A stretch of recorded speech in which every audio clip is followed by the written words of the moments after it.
ঢাকায় চিত্রনায়িকা অপু বিশ্বাস পর্দার বাইরে এখন নিজের ব্যবসা নিয়েও ব্যস্ত সময় পার করছেন। রাজধানীর নিকেতনে তার নতুন parlour signature by AB beauty lounge and বুটিকের প্রচারণা উপলক্ষে আয়োজিত এক অনুষ্ঠানে ঈদ ও ভালোবাসা দিবসের বিশেষ অফার সহ ব্যক্তিগত নানা প্রসঙ্গে কথা বলেন তিনি।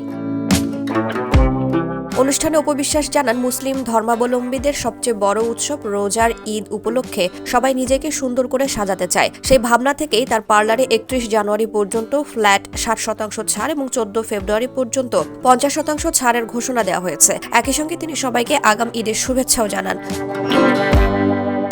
ভালোবাসা দিবস নিয়ে প্রশ্ন করা হলে অপু বিশ্বাস বলেন, বর্তমানে তার কাছে ভালোবাসার সংজ্ঞা হলো কাজ, ব্যবসা এবং দর্শকরা। তার ভাষায় এখন প্রতিটি দিনই তার জন্য ভালোবাসা দিবস। দর্শকদের জন্য ভালো কাজ করা এবং ব্যবসাকে এগিয়ে নেয়াই তার মূল লক্ষ্য। এক প্রশ্নের জবাবে শাকিব খানের সঙ্গে ভালোবাসা দিবসের স্মৃতির কথাও তুলে ধরেন এই নায়িকা। অপু বলেন, ভালোবাসা দিবসে ওনাকে নিয়ে আমার কোনো স্মৃতি নেই। দীর্ঘদিন ইন্ডাস্ট্রিতে কাজ করতে করতে অনেক স্মৃতি সাধারণ হয়ে গেছে। শুটিং সেটেই বহুবার ভালোবাসা দিবস কেটেছে। ডিরেক্টর আর অ্যাকশন বলার পর সংলাপটাই ছিল তখনকার ভালোবাসার মুহূর্ত।